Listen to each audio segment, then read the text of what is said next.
টেলিভিছনৰ সমূহ দৰ্শকক স্বাগতম জনাই ষ্টুডিঅ'ত মই কল্যাণী গগৈ। প্ৰথমে চাওঁ আহক আজিৰ বাতৰিৰ শিৰোনাম। বিহাৰৰ মুখ্যমন্ত্ৰী নীতিশ কুমাৰৰ পদত্যাগ, বিজেপিৰ সৈতে মিত্ৰতা কৰি পুনৰ চৰকাৰ গঢ়াৰ দিশে নীতিশ কুমাৰ। ডিব্ৰুগড়ত আধাৰশিলা স্থাপন কৰা হ'ল উত্তৰ পূব ভাৰতৰ প্ৰথম 100খন বিচনাযুক্ত চিকিৎসালয় তথা যোগ আৰু নেচাৰোপেথী গৱেষণা কেন্দ্ৰৰ আধাৰশিলা অনুষ্ঠানত মুখ্যমন্ত্ৰী ডক্টৰ হিমন্ত বিশ্ব শৰ্মা আৰু কেন্দ্ৰীয় মন্ত্ৰী সৰ্বানন্দ সোণোৱালৰ অংশগ্ৰহণ। দুলিয়াজান অইল ইণ্ডিয়া চিকিৎসালয়ত উত্তপ্ত পৰিস্থিতি, ৰোগীৰ জীৱনক লৈ হেতালি খেলাৰ অভিযোগ ভুক্তভোগীৰ। আজিৰে পৰা অষ্টমবাৰৰ বাবে অনুষ্ঠিত হোৱা international conference and gathering of elders শীৰ্ষক অনুষ্ঠানৰ আৰম্ভণি আন্তঃৰাষ্ট্ৰীয় শোভাযাত্ৰাত অংশগ্ৰহণ RSS প্ৰধান মোহন ভাগৱতৰ। এতিয়া বিতং বাতৰি। ডিব্ৰুগড়ত স্থাপন কৰা হ'ল উত্তৰ পূব ভাৰতৰ প্ৰথম 100খন বিচনাযুক্ত চিকিৎসালয় তথা যোগ আৰু নেচাৰোপেথী গৱেষণা কেন্দ্ৰৰ উক্ত অনুষ্ঠানত অসমৰ মুখ্যমন্ত্ৰী ডক্টৰ হিমন্ত বিশ্ব শৰ্মা, কেন্দ্ৰীয় মন্ত্ৰী সৰ্বানন্দ সোণোৱালে আধাৰশিলা স্থাপন কৰে। অনুষ্ঠানত বহুতো মন্ত্ৰী, বিধায়ক, আমোলাসকলৰ লগতে সহস্ৰাধিক ৰাইজ উপস্থিত থাকে। ডিব্ৰুগড়ৰ খামটিঘাট গাঁৱত উত্তৰ পূব ভাৰততে প্ৰথম 100খন বিচনাযুক্ত চিকিৎসালয় তথা যোগ আৰু নেচাৰোপেথিক গৱেষণা কেন্দ্ৰৰ আধাৰশিলা স্থাপন। কেন্দ্ৰীয় আয়ুষ দপ্তৰৰ বিভাগীয় মন্ত্ৰী সৰ্বানন্দ সোণোৱালৰ বিশেষ তৎপৰতাত এই চিকিৎসা প্ৰতিষ্ঠানটো নিৰ্মাণ কৰা হৈছে। অনুষ্ঠানত অসমৰ মুখ্যমন্ত্ৰী ডক্টৰ হিমন্ত বিশ্ব শৰ্মা, কেন্দ্ৰীয় ৰাজ্যিক মন্ত্ৰী ৰামেশ্বৰ তেলী, মন্ত্ৰী বিমল বৰা, কেশৱ মহন্ত, সাংসদ পবিত্ৰ মাৰ্ঘেৰিটা, বিধায়ক প্ৰশান্ত ফুকন, বিনোদ হাজৰিকা, চক্ৰধৰ গগৈ, পুনাকন বৰুৱা, তৰংগ গগৈ আদি উপস্থিত আছে। মুখ্যমন্ত্ৰী ডক্টৰ হিমন্ত বিশ্ব শৰ্মা আৰু কেন্দ্ৰীয় মন্ত্ৰী সৰ্বানন্দ সোণোৱালে আধাৰশিলা স্থাপন কৰে।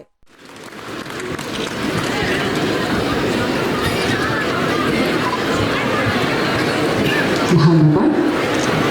এতিয়া মই ভাৰত চৰকাৰৰ বন্দৰ, নৌ পৰিবহণ তথা জলপথ আৰু আয়ুষ বিভাগৰ মাননীয় মন্ত্ৰী শ্ৰীযুত সৰ্বানন্দ সোণোৱাল 100 কোটি টকা ব্যয়েৰে 45 বিঘা ভূমিত নিৰ্মাণ হ'বলগীয়া এই প্ৰতিষ্ঠানখনে অসম তথা উত্তৰ পূৰ্বাঞ্চলৰ স্বাস্থ্য খণ্ডত এক নতুন দিগন্তৰ সূচনা কৰিব বুলি জানিবলৈ দিয়ে কেন্দ্ৰীয় মন্ত্ৰী সৰ্বানন্দ সোণোৱালে। 100খন বিচনাৰ সৈতে চেণ্ট্ৰেল নেচাৰোপেথি এটা হস্পিটেল আৰু ৰিচাৰ্চ ইউনিটৰ আজি আধাৰশিলা স্থাপন হ'ল। প্ৰধানমন্ত্ৰী নৰেন্দ্ৰ মোদী ডাঙৰীয়াৰ আশীৰ্বাদত আৰু কেন্দ্ৰীয় মন্ত্ৰী সৰ্বানন্দ সোণোৱাল ডাঙৰীয়াৰ প্ৰচেষ্টাত অসমে নতুন বছৰত এটা সুন্দৰ উপহাৰ পালে।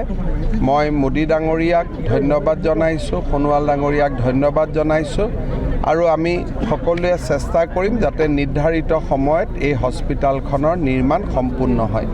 এই হস্পিটেলখনৰ নিৰ্মাণে মেডিকেল টুৰিজিমৰ ক্ষেত্ৰত এটা যথেষ্ট সহায়ক হ'ব আৰু কম খৰচতে আৰোগ্য লাভৰ এটা নতুন পথো ডিব্ৰুগড় আৰু উজনি অসমৰ ৰাইজৰ বাবে উপলব্ধ হ'ব। ভাৰতবৰ্ষৰ বুকুত এতিয়ালৈকে দুটা এনেধৰণৰ অনুষ্ঠান স্থাপন কৰা হৈছিল। এটা হাৰিয়ানা জাজাৰ আৰু নাংগাল আমাৰ মহীশূৰ কৰ্ণাটকা। গতিকে এইটো তৃতীয়টো অৰ্থাৎ উত্তৰ পূৰ্বাঞ্চলৰ প্ৰথমটো কেন্দ্ৰ হৈছে আৰু এই গোটেইবিলাক সম্ভৱ হৈছে মাননীয় প্ৰধানমন্ত্ৰী নৰেন্দ্ৰ মোদী ডাঙৰীয়াৰ আন্তৰিকতাৰ বাবে, তেখেতৰ সহযোগিতাৰ বাবে, তেখেতৰ আশীৰ্বাদৰ বাবে। গতিকে মাননীয় প্ৰধানমন্ত্ৰী ডাঙৰীয়া সদায় উত্তৰ পূৰ্বাঞ্চলক বিশেষভাৱে গুৰুত্ব দিবৰ বাবে, ইয়াত বিশেষ ব্যৱস্থা প্ৰৱৰ্তন কৰিবৰ বাবে মাননীয় প্ৰধানমন্ত্ৰী ডাঙৰীয়া প্ৰতিগৰাকী মন্ত্ৰীক, কেন্দ্ৰীয় মন্ত্ৰীক নিৰ্দেশ দিছে। গতিকে তেখেতৰ নিৰ্দেশ আমি পালন কৰিবৰ বাবে আজি এনেধৰণে উত্তৰ পূৰ্বাঞ্চলৰ 8খন ৰাজ্যত শক্তিশালী পদক্ষেপ গ্ৰহণ কৰিছে। যোৱা 10 বছৰ ভিতৰত আটাইতকৈ সৰহ সংখ্যক হস্পিটেল, আটাইতকৈ সৰহ সংখ্যক pharmacy, health and wellness centre, Ayush বিভিন্ন ধৰণৰ ৱেলনেছ চেণ্টাৰ, এই সকলোবিলাক কেন্দ্ৰ আজি উত্তৰ পূৰ্বাঞ্চলৰ বুকুত গঢ় লৈ উঠিছে। গতিকে মই ভাবোঁ যে আজি মাননীয় প্ৰধানমন্ত্ৰী ডাঙৰীয়াই সকলো খণ্ডতেই তেখেতে সমান্তৰালভাৱে গুৰুত্ব প্ৰদান কৰাৰ বাবে আজি উত্তৰ পূৰ্বাঞ্চলৰ 8খন ৰাজ্য শক্তিশালী হৈছে, মানুহৰ মনোবল বৃদ্ধি হৈছে। আৰু এই চিকিৎসাবিলাক পূৰ্বতে নাছিল, ব্যক্তিগত খণ্ডত আছিল, ৰাজহুৱা খণ্ডত ইয়াক এনেধৰণে ৰাইজৰ মাজলৈ অনা হোৱা নাছিল। মাননীয় প্ৰধানমন্ত্ৰী নৰেন্দ্ৰ মোদী ডাঙৰীয়াই প্ৰথম দেশৰ নেতা যিগৰাকী পৰম্পৰাগত চিকিৎসা পদ্ধতিক ইমান অগ্ৰাধিকাৰ দিলে।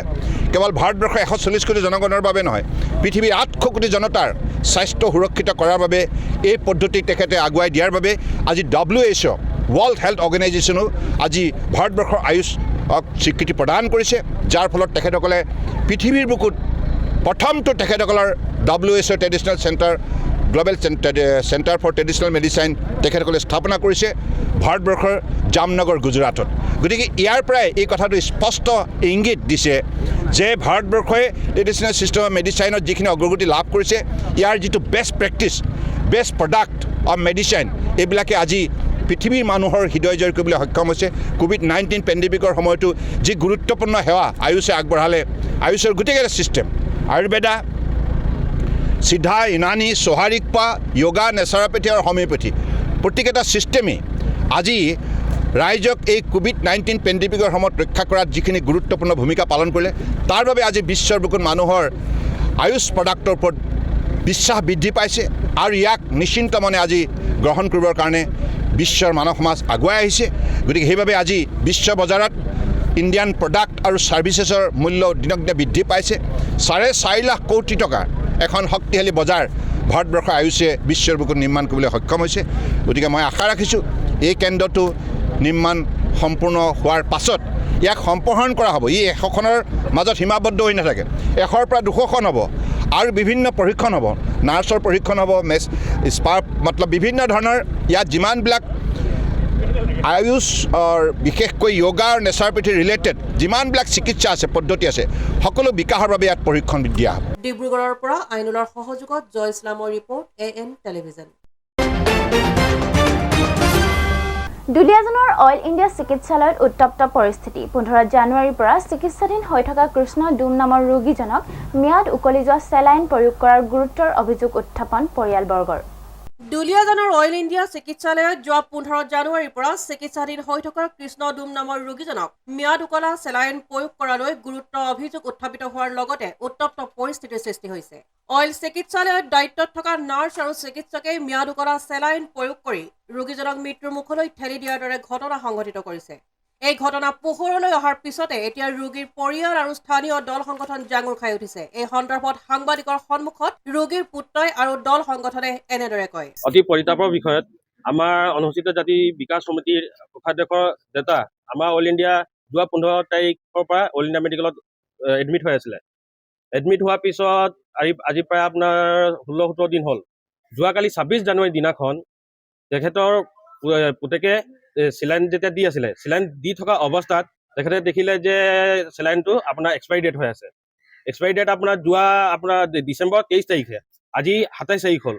সিহঁতি অইল মেডিকেলৰ ডক্টৰ আৰু নাৰ্ছখিনিয়ে আপোনাৰ চেলাইনখিনি 10-12 দিন ধৰি টোটেলি এক্সপাইৰী ডেট, মানে আপোনাৰ ধৰি লওক আজি প্ৰায় 16-17 দিন এমাহ হ'ল, এমাহৰ পৰা ধৰি দি আছে। আমি সেইটো ক'ব বিচাৰিছোঁ যে মহাৰত্ন কোম্পানী এখন নৱৰত্নৰ পৰা মহাৰত্ন কোম্পানী অইল মেডিকেলখন ইমান ডাঙৰ গাফিলতি হৈছে। আপুনি চাওক, আজি টেকন'লজিৰ যুগত যেতিয়া বস্তুখিনি আহে মেডিকেলত, যেতিয়া মেডিচিন আহে, চেলেন আহে বা আপোনাৰ বেজি আহে, সেইখিনি ষ্টক কিহৰ কাৰণে মেইনটেইন কৰা নাই, কিহৰ কাৰণে অইল মেডিকেলে মেইনটেইন কৰিব পৰা নাই। এই টেকন'লজিৰ যুগত যেতিয়া বস্তু আহে, বেজি হওক বা চেলেন হওক, যেতিয়া চেলেনটো আহে তেতিয়া এইটো কম্পিউটাৰত উঠাব লাগে বা ৰেজিষ্টাৰ মেইনটেইন কৰিব লাগে যে আমুকটো চেলেন বা আমুকটো ইনজেকশ্যন বা আমুকটো দৰৱ আমুক ডেটত এক্সপাইৰী হ'ব। সেইটোতো আমাৰ দুলীয়াজানবাসী ৰাইজৰ কাৰণে বৰ ডাঙৰ বিৰাট এইটো এটা সমস্যা হৈ পৰিছে। এতিয়া আমি সাধাৰণ জনতাখিনি দুলীয়াজানবাসী ৰাইজে আমি প্ৰথম কিবা ইমাৰ্জেঞ্চি হ'লে আমি অইল মেডিকেললৈ আহোঁ। সেইটো কি হেৰি কেনেকৈ ঠিক ক'ব পাৰিম যে সিহঁতি ৰং ট্ৰিটমেণ্ট কৰিব নোৱাৰে। ভৱিষ্যতে আজি তেখেতৰ লগত হৈছে, কালি বাকী বেলেগৰ লগত হ'ব পাৰিব। সেই কথাটো আমি সেই গোটেই কথাটোক লৈ পেলাই আমি NK দাস ছাৰক অৱগত কৰিব গ'লোঁ। তেখেতৰ কেবিনত গ'লোঁ। কেবিনত যোৱাৰ পিছত তেখেতৰ গোটেই কথাখিনি মই অৱগত কৰিলোঁ। অৱগত কৰাৰ পিছত তেখেতে মোক উল্টাকৈ প্ৰশ্ন কৰিছে, তোমালোকক কি লাগে? ভুল হৈছে সেইটো আমি মানি লৈছোঁ। মই ক'লোঁ, ছাৰ ভুল হ'লে নহ'ব নহয়। যোনখিনি ডিউটিত আছিলে, যোনখিনি মানে মেডিচিন মেনেজমেণ্টত আছিলে, তেখেতৰ ওপৰত আপোনালোকে একশ্যন ল'ব লাগিব, পানিছমেণ্ট দিব লাগিব। তেখেতে কৈছে, মই পানিছমেণ্ট দিম নহয়, তোমালোকে কিয় আহিছা মোৰ কেবিনত, তোমালোকে কিয় আহিব লাগে? মই ক'লোঁ, ছাৰ আপুনি এখন মেডিকেল অইল ইণ্ডিয়া হস্পিটেলৰ আপুনি মুৰব্বী হয়, কিবা আমাৰ অসুবিধা হ'লে আমি আপোনাকে অৱগত কৰিব আহিম, নহয় মোৰ ওচৰত আহিব নালাগে। নেক্সট টাইম তোমালোকে মোৰ কেবিনত নাহিবা। এতিয়া ৰাইজৰ প্ৰশ্ন, দেশৰ মহাৰত্ন কোম্পানী অইল ইণ্ডিয়াৰ তত্বাৱধানত চলি থকা হস্পিটেলত কৰ্তৃপক্ষই কৰা এনে গাফিলতিৰ উচিত তদন্ত কৰিবনে অইলে? News desk report AN television. ডিব্ৰুগড়ত আজিৰে পৰা অনুষ্ঠিত হৈছে অসম কলেজ শিক্ষক সংস্থাৰ 68 সংখ্যক অধিৱেশন। চহৰখনৰ আগশাৰীৰ শিক্ষানুষ্ঠান কানৈ মহাবিদ্যালয়ৰ প্ৰেক্ষাগৃহত অনুষ্ঠিত অধিৱেশনখনিত সংস্থাৰ বাৰ্ষিক আলোচনীৰ লগতে মুঠ 13খন গ্ৰন্থ উন্মোচন কৰা হয়। অসম কলেজ শিক্ষক সংস্থাৰ 68 সংখ্যক অধিৱেশন ডিব্ৰুগড়ৰ কানৈ মহাবিদ্যালয়ত অনুষ্ঠিত হয়। এই অধিৱেশনৰ লগত সংগতি ৰাখি 13খনকৈ গ্ৰন্থ উন্মোচন কৰা হয়। অসম কলেজ শিক্ষক সংস্থাৰ শৈক্ষিক সম্পাদক প্ৰাঞ্জল গগৈয়ে জনায় যে এই সভাত গোৱালপাৰা জিলাৰ ইতিহাস, সংস্কৃতি আৰু সমাজ, অসম কলেজ শিক্ষক সংস্থাৰ ইতিহাস সংকলন, Sustainable Approach in Natural Resources Management and Climate Change, Development in Northeast Issues and Prospect, Socio-Cultural and Political History of Colonial Assam, Socio-Cultural Diversity in Northeast India, State Politics in Assam Since Independence, অসমৰ সত্ৰসমূহৰ ইতিহাস, Summary of Doctoral Thesis, Assam college শিক্ষক সংস্থাৰ বাৰ্ষিক আলোচনী আৰু Assam college শিক্ষক সংস্থাৰ বাৰ্ষিক আলোচনী আৰু Women and Globalization শীৰ্ষক আদি মুঠ 13খন গ্ৰন্থ উন্মোচন কৰা হয়। ইয়াৰ উপৰিও আদৰণি সমিতিৰ এখন মুখপত্ৰও এই সভাত উন্মোচন কৰা হয়। এই সভাত মাজুলী বিশ্ববিদ্যালয়ৰ উপাচাৰ্য ডক্টৰ নিৰুদ বৰুৱা, বীৰাংগনা সতীসাধনী বিশ্ববিদ্যালয়ৰ উপাচাৰ্য ডক্টৰ জ্যোতিপ্ৰসাদ শইকীয়া, যোৰহাট মহিলা বিশ্ববিদ্যালয়ৰ উপাচাৰ্য ডক্টৰ অজন্তা বৰগোহাঁই ৰাজখোৱা, অসম মেডিকেল কলেজৰ অধ্যক্ষ ডক্টৰ সঞ্জীৱ কাকতি, অসম কলেজ অধ্যক্ষ পৰিষদৰ সাধাৰণ সম্পাদক ডক্টৰ ৰঞ্জন কলিতা, প্ৰাক্তন সাধাৰণ সম্পাদক তথা সভাপতি জ্যোতিপ্ৰসাদ গগৈ আদিকে ধৰি বহুতো গণ্যমান্য ব্যক্তি উপস্থিত থাকে। অসম কলেজ শিক্ষক সংস্থাৰ প্ৰায় 500ৰো অধিক প্ৰতিনিধি এই সভাত উপস্থিত থাকে বুলি অসম কলেজ শিক্ষক সংস্থাৰ সাধাৰণ সম্পাদক ডক্টৰ জয়ন্ত বৰুৱাই জানিবলৈ দিয়ে। হয়, আমাৰ কানৈ মহাবিদ্যালয়ৰ প্ৰেক্ষাগৃহত সদৌ অসম কলেজ শিক্ষক সংস্থাৰ তিনিদিনীয়া বাৰ্ষিক অধিৱেশন অনুষ্ঠিত হৈছে। কানৈ মহাবিদ্যালয়ৰ সহযোগত এই অধিৱেশনখন অনুষ্ঠিত হৈছে। কানৈ মহাবিদ্যালয়ত এনেধৰণৰ অধিৱেশন অনুষ্ঠিত কৰা 78 বছৰ ইতিহাস আৰু কানৈ মহাবিদ্যালয়ে যিসকল অসমৰ বিভিন্ন প্ৰান্তৰ পৰা ধুবুৰীৰ পৰা যিসকল অধ্যাপক অধ্যাপিকা আহিছে, মণ্ডলেও তেওঁলোকক আদৰিবৰ কাৰণে চেষ্টা কৰিছে। আজি প্ৰথম দিন, ইতিমধ্যে পতাকা উত্তোলন হৈ গৈছে আৰু স্মৃতি তৰ্পণকে ধৰি আমাৰ গ্ৰন্থ উন্মোচন হৈছে, বহু সংখ্যক গ্ৰন্থ উন্মোচন কৰা হৈছে। আমি আশা কৰিছোঁ আমাৰ আহি থকা আৰু দুটা দিনত আমাৰ এই কাৰ্যসূচী খুব সুন্দৰভাৱে সম্পন্ন হ'ব আৰু অধ্যাপক অধ্যাপিকাসকলে ইয়াত যেনেদৰে আহিছে তেনেকৈ আমাৰ সকলো কাৰ্যসূচীতে সহযোগিতা আগবঢ়াব। যি তিনিদিনীয়া বৰ্ণাঢ্য কাৰ্যসূচী, তাত কি কাৰ্যসূচী? আমাৰ পুৱা আজি পতাকা উত্তোলন আছিলে। আমাৰ যিহেতু 78 বছৰীয়া যিটো ইতিহাস, সেই ইতিহাসটোৰ লগত সংগতি ৰাখি আমাৰ কানৈ মহাবিদ্যালয়ত যিহেতু মহাৰাজা জয়ন্তী হিচাপে তেওঁলোকে এই অধিৱেশনখন পাতিছে, গতিকে মহাৰাজা জয়ন্তী বৰ্ষৰ পতাকা উত্তোলন কৰা হৈছে আৰু যিহেতু গ্ৰন্থ উন্মোচনৰ পৰ্ব আছিলে ইতিমধ্যে হৈ গৈছে আৰু কাইলৈ আছে বিভিন্ন ধৰণৰ কাৰ্যসূচী। ইতিমধ্যে বৃহৎ কাৰ্যসূচী আমি প্ৰদান কৰিছোঁ। 14খন গ্ৰন্থ প্ৰকাশৰ যোগেদি আমাক যথেষ্ট মানে উত্তৰণৰ দিশত আগবঢ়াই লৈ গৈছে। গতিকে আমি খুব অতিশয় সুখী হৈছোঁ। আমাৰ ৰাতিপুৱা বেলাতে আমাৰ প্ৰদৰ্শনীত আৰু উন্মোচন কৰিলে আমাৰ ডিব্ৰুগড় বিশ্ববিদ্যালয়ৰ অসমীয়া বিভাগৰ প্ৰাক্তন প্ৰাধ্যাপক ডক্টৰ ভীমকান্ত বৰুৱা ছাৰে। গতিকে সেইখিনিও আমাৰ খুব সুকলমে হৈ গৈছে আৰু এতিয়া আমাৰ গ্ৰন্থ উন্মোচনী অনুষ্ঠিত হৈ যোৱাৰ পিছত এতিয়া তেখেতলোকে উন্মোচকসকলে তেখেতলোকৰ যি বক্তব্য সাৰুৱা বক্তব্য আগবঢ়াইছে তাৰ যোগেদি আমি যথেষ্ট উপকৃত হৈছোঁ আৰু আমাৰ আজি পিছলৈ আমাৰ আলোচনা চক্ৰও আছে। গতিকে কাইলৈও আমাৰ তেনেকৈ আলোচনা চক্ৰ আছে। গতিকে পৰহিলৈ আমাৰ প্ৰতিনিধি বাছনি সভাও অনুষ্ঠিত হ'ব। গতিকে আমাৰ গোটেই কামখিনি খুব সুচাৰুৰূপে হ'ব বুলি আমি আশা কৰিছোঁ। ইতিমধ্যে 80 তাতকৈ আমাৰ অধিক হ'ব। প্ৰায় অসমৰ সকলো কলেজৰ পৰাই 3-4জন বা 8-10জনলৈকেও প্ৰতিনিধি আহিব বা আহিছে। গতিকে আমি তেখেতলোকক অতি উষ্ম আদৰণি জনাইছোঁ ইতিমধ্যে আৰু তেখেতলোকক যিসকল আহিব তেখেতলোককো আমি আদৰণি জনাবলৈ সাজু হৈ আছোঁ। ডিব্ৰুগড়ৰ পৰা আইনুলৰ সহযোগত জয় ইছলামৰ ৰিপৰ্ট, AN টেলিভিজন। বিহাৰৰ মুখ্যমন্ত্ৰী নীতিশ কুমাৰৰ পদত্যাগ। ৰাজ্যপালৰ কাৰ্যালয়ত উপস্থিত হৈ দেওবাৰে পদত্যাগ পত্ৰ প্ৰদান কৰি বিজেপিৰ সৈতে মিত্ৰতা কৰি পুনৰ মুখ্যমন্ত্ৰী পদত অধিষ্ঠিত হোৱাৰ কথা প্ৰকাশ কৰে সংবাদ মাধ্যমৰ আগত নীতিশ কুমাৰে। সকলো জল্পনা কল্পনাৰ অন্ত পেলাই বিহাৰৰ মুখ্যমন্ত্ৰী পদৰ পৰা পদত্যাগ কৰিলে নীতিশ কুমাৰে। কুমাৰে বিজেপিৰ সৈতে মিত্ৰতা কৰি পুনৰ মুখ্যমন্ত্ৰী পদত অধিষ্ঠিত হ'ব। জনতা দলৰ মুৰব্বীজনে ৰাজ্যপালৰ কাৰ্যালয়ত উপস্থিত হৈ দেওবাৰে দিনৰ 11 বজাত পদত্যাগ পত্ৰ প্ৰদান কৰে। ইয়াৰ পৰা তেওঁ দলৰ বিধায়কসকলক তেওঁৰ চৰকাৰী বাসভৱনলৈ মাতি নি এক বৈঠকত মিলিত হয়। পদত্যাগৰ লগে লগে কুমাৰে 28 দলীয় বিৰোধী ইণ্ডিয়া মিত্ৰজোঁটৰ পৰাও প্ৰস্থান কৰে। বিহাৰত শেহতীয়াকৈ ৰাজনৈতিক উত্তেজনাই চৰম সীমাত উপনীত হৈছিল। বিজেপিৰ সমৰ্থনত পুনৰ বিহাৰৰ মুখ্যমন্ত্ৰী হিচাপে শপত গ্ৰহণ কৰিব নীতিশ কুমাৰে। अरे इसलिए नौबत हुई है कि ठीक नहीं चल रहा था, इसीलिए थोड़ी परेशान। आप लोग तो हमसे बहुत पूछ रहे थे, बीच में बंद कर दिए थे कुछ बोलना, तो हम देख रहे थे। तो वही सब लोगों की राय, अपने पार्टी के लोगों की राय, चारों तरफ से राय आ रही थी, तो हमने सब लोगों की बात को सुन लिया। तो इसीलिए आज हमने इस्तीफा दे दिया। अब ये जब सरकार थी वो समाप्त कर दिया गया। क्या बीजेपी साथ दे रही है आपको? बीजेपी का गठबंधन को आपको छोड़ना पड़ा? नहीं, हाँ, अभी हम लोग पहले गठबंधन को छोड़ के नए गठबंधन बनाए थे। और जो नया गठबंधन 1.5 महीना से बनाए थे, 1.5 साल से, तो यहाँ पर भी जो स्थिति इधर आकर के ठीक नहीं लगी है। और जिस तरह से लोगों का दावा हो रहा था, जो इतना मेहनत किया जाता था। News desk report AN television. এতিয়া লৈছো খন্তেক বিৰতিৰ পাছত পুনৰ আহি আছো বাতৰিৰ মাজলৈ। আপোনাৰ আপোন চহৰ ডিব্ৰুগড়ত এঞ্জেলা এণ্টাৰপ্ৰাইজে আনিছে এটি সোণালী সুযোগ। প্ৰয়োজনীয়তা মাত্ৰ এখন নিজৰ e rickshaw and opportunity to earn limitless money. অধিক জানিবলৈ যোগাযোগ কৰক 9085585200 আৰু 7002275263।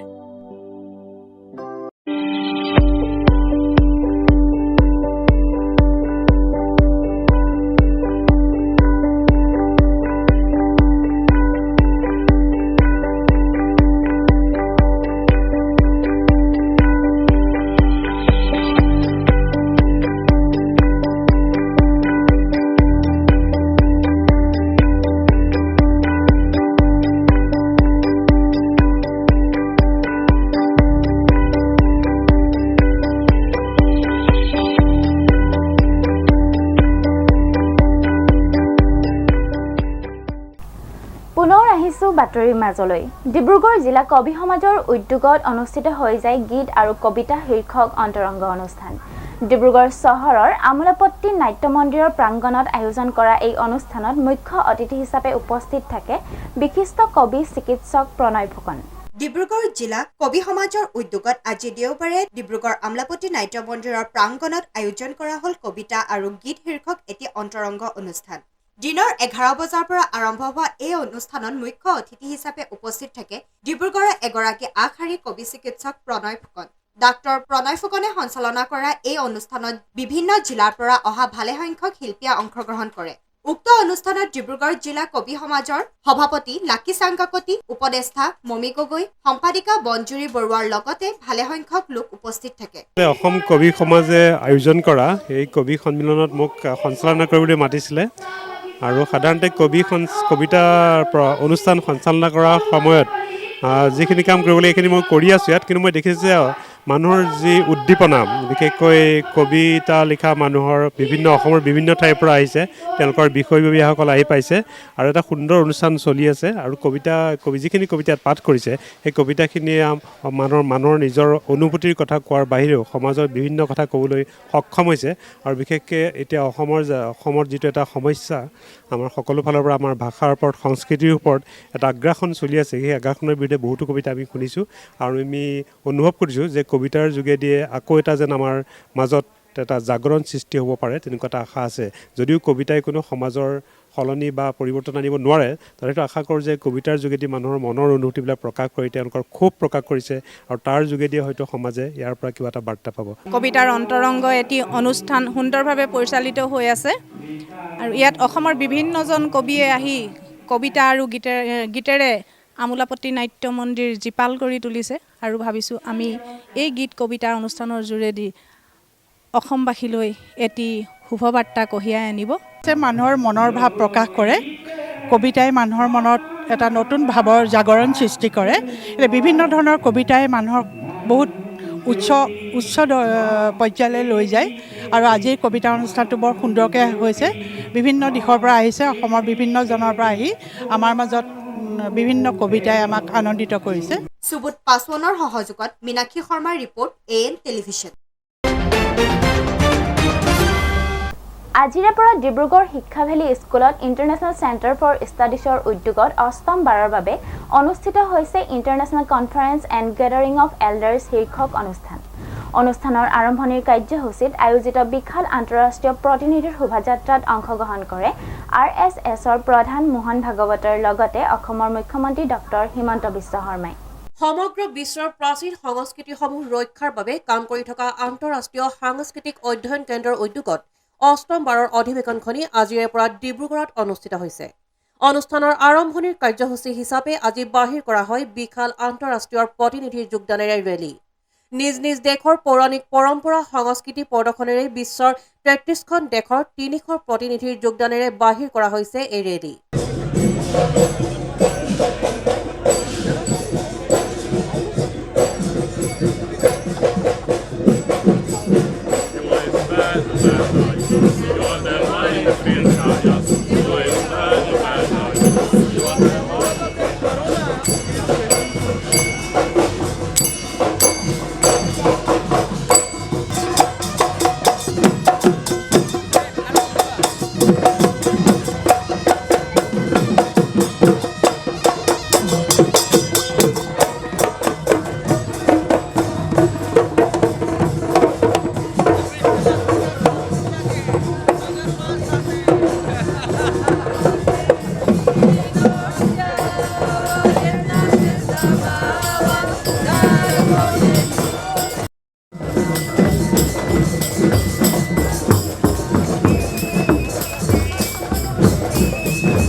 সমাৱেশৰ সাংস্কৃতিক শোভাযাত্ৰাত প্ৰদৰ্শন কৰা হয় অসমৰ জাতি জনগোষ্ঠীৰ কলা কৃষ্টিও।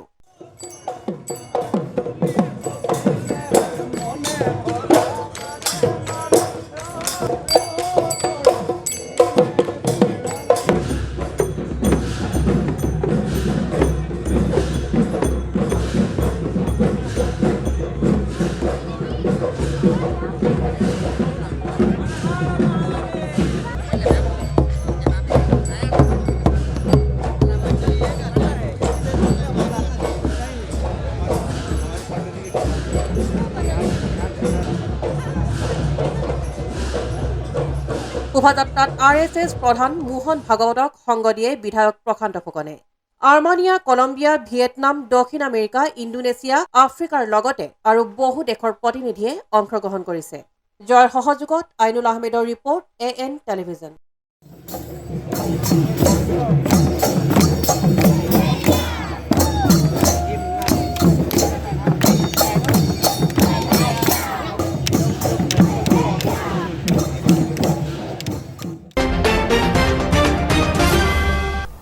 সমাগত আহোমসকলৰ পূৰ্বপুৰুষসকলক স্মৰণ কৰাৰ উৎসৱ মেডাম মেফি। এই উপলক্ষে তিনিদিনীয়া কাৰ্যসূচীৰে টাই আহোম যুৱ পৰিষদে কেন্দ্ৰীয়ভাৱে দুলীয়াজানৰ টকালী আহোম সমন্বয় ক্ষেত্ৰত আয়োজন কৰিছে মেডাম মেফি। সমগ্ৰ অসমৰ লগতে দুলীয়াজানতো অহা ৩১ জানুৱাৰীত আহোমৰ পূৰ্বপুৰুষসকলক স্মৰণ কৰি মেডাম মেফি বিস্তৃত কাৰ্যসূচীৰে উদযাপন কৰিবলৈ লৈছে। টাই আহোম যুৱ পৰিষদ অসম চমুকৈ টাইপাই কেন্দ্ৰীয়ভাৱে দুলীয়াজান বৰকোলা অঞ্চলৰ টকালী আহোম সমন্বয় ক্ষেত্ৰত ২৯, ৩০ আৰু ৩১ জানুৱাৰীত তিনিদিনীয়াকৈ উদযাপন কৰিব মেডাম মেফি। ইতিমধ্যে মেডাম মেফিৰ প্ৰস্তুতি পূৰ্ণগতিত অব্যাহত ৰাখিছে উদযাপন সমিতিয়ে। মেডাম মেফিৰ লগত সংগতি ৰাখি উদযাপন সমিতিয়ে পূজা অৰ্চনা, বাণিজ্য মেলা, সাংস্কৃতিক অনুষ্ঠান, জিলাভিত্তিক ছাত্ৰ ছাত্ৰীসকলৰ মাজত কুইজ, সৃষ্টিমূলক নৃত্য, জনগোষ্ঠীয় সাজপাৰ প্ৰতিযোগিতা, মুকলি সভা আদি কাৰ্যসূচী গ্ৰহণ কৰিছে। অহা ২৯, ৩০, ৩১ তাৰিখে তিনিদিনীয়াকৈ আমাৰ টাই আহোম যুৱ পৰিষদ চমুকৈ টাইপাৰ অনুৰোধত আহ্বান মৰ্মে আৰু নাহকটীয়া মহকুমাৰ উদ্যোগত নাহলীয়া দুলীয়াজান আঞ্চলিক তথা নাহলীয়া পঞ্চায়তৰ সমূহ ৰাইজৰ সহযোগত আমি 3 দিনীয়াকৈ আমাৰ এই উপৰি পুৰুষৰ মেডাম মেফি পূজাখন আয়োজন কৰিবলৈ লৈছোঁ। গতিকে সকলো ৰাইজক আপোনালোকৰ দ্বাৰাই আমি সাদৰেৰে নিমন্ত্ৰণ জনাইছোঁ। আমাৰ ইয়াত 3 দিনত যথেষ্ট কাৰ্যসূচী আছে। কণ মইনাহাটৰ কাৰণে চিত্ৰাংকন প্ৰতিযোগিতা আছে, জিলা ভিত্তিত আবৃত্তি প্ৰতিযোগিতা আছে, জিলা ভিত্তিত কুইজ প্ৰতিযোগিতা আছে, জিলা ভিত্তিত তাতো যোগাযোগ কৰিবলৈ সকলোকে টানি অনুৰোধ জনাইছোঁ। আৰু আমাৰ ইয়াতে থলুৱা খাদ্য সম্ভাৰে বিপণীবিলাক আমাৰ আৰম্ভ হ'ব 29 তাৰিখৰ পৰা আৰু জাতীয় সাজপাৰৰ বিপণীবিলাক আমাৰ আৰম্ভ হ'ব 29 তাৰিখৰ পৰা। খাদ্য সম্ভাৰ আৰম্ভ হ'ব আৰু আমাৰ বুক ষ্টল আৰম্ভ হ'ব। গতিকে সকলো ৰাইজক ইয়াৰ দ্বাৰাই সহযোগিতা তথা উপস্থিতি কামনা কৰিলোঁ। News desk report AN television. আজিৰ শেষৰটো বাতৰি। 4দিনীয়া বৰ্ণাঢ্য কাৰ্যসূচীৰে অনুষ্ঠিত মৰাণ মহোৎসৱৰ আজি শেষৰটো দিন। মৰাণ জনগোষ্ঠীৰ 6টাকৈ সংগঠনৰ যৌথ উদ্যোগত প্ৰথমবাৰৰ বাবে তিনিচুকীয়া জিলাত আয়োজন কৰা এই মৰাণ মহোৎসৱৰ শেষৰটো দিনত অনুষ্ঠানত অংশগ্ৰহণ কৰে মুখ্যমন্ত্ৰী হিমন্ত বিশ্ব শৰ্মাই। উখল মাখল তিনিচুকীয়া জিলা। মৰাণ জনগোষ্ঠীৰ 6টাকৈ সংগঠন ক্ৰমে অসম মৰাণ সভা, সদৌ মৰাণ ছাত্ৰ সন্থা, সদৌ মৰাণ কলা সংস্কৃতিৰ বিকাশ কেন্দ্ৰ, মৰাণ জাতীয় মহিলা পৰিষদ, মৰাণ জাতীয় কৰ্মচাৰী শৈক্ষিক বিকাশ মঞ্চ আৰু মৰাণ সাহিত্য সভাৰ যৌথ উদ্যোগত জনগোষ্ঠীটোৰ চহকী কলা সংস্কৃতি, ভাষা সাহিত্য, পৰম্পৰাগত ক্ৰীড়া, ৰীতি নীতিসমূহ বিশ্ব দৰবাৰত প্ৰতিষ্ঠা কৰাৰ লক্ষ্য আগত ৰাখি প্ৰথমবাৰৰ বাবে তিনিচুকীয়া জিলাত আয়োজন কৰা হৈছে মৰাণ মহোৎসৱ। 25 জানুৱাৰীৰ পৰা আৰম্ভ হোৱা মাকুমৰ সমীপৰ নাহৰণি বালিজান খেলপথাৰত 4দিনীয়াকৈ মৰাণ মহোৎসৱৰ আজি 4ৰ্থ দিন। উল্লেখ্য যে এই মৰাণ মহোৎসৱত মৰাণ জনগোষ্ঠীৰ প্ৰায় 150টা বংশৰ লোকৰ উপস্থিতিত সৰ্ববংশাৱলী সভা, এখন সাহিত্য চৰা, 50গৰাকী সত্ৰাধিকাৰীয়ে অংশগ্ৰহণ কৰা এক আধ্যাত্মিক অনুষ্ঠান, ডেকাসকলৰ এক ডেকা চাং অনুষ্ঠান, 5000গৰাকী নাচনীৰ মৰাণ বিহু নাচ, 1000গৰাকী আইৰ খেৰী, সদৌ মৰাণ ছাত্ৰ সন্থা আৰু সদৌ মৰাণ কলা সংস্কৃতিৰ বিকাশ কেন্দ্ৰৰ অধিৱেশনৰ লগতে বিশেষ আকৰ্ষণ হিচাপে উত্তৰ পূৰ্বাঞ্চলৰ 30 জনগোষ্ঠীৰ সাংস্কৃতিক দলৰ বিশেষ অনুষ্ঠান অনুষ্ঠিত হয়। আজিৰ শেষৰটো দিনত অসমৰ মুখ্যমন্ত্ৰী ডক্টৰ হিমন্ত বিশ্ব শৰ্মাৰ উপস্থিত থকাৰ লগতে আৰু বহুকেইজন গণ্যমান্য ব্যক্তি উপস্থিত থাকে। News desk report AN television.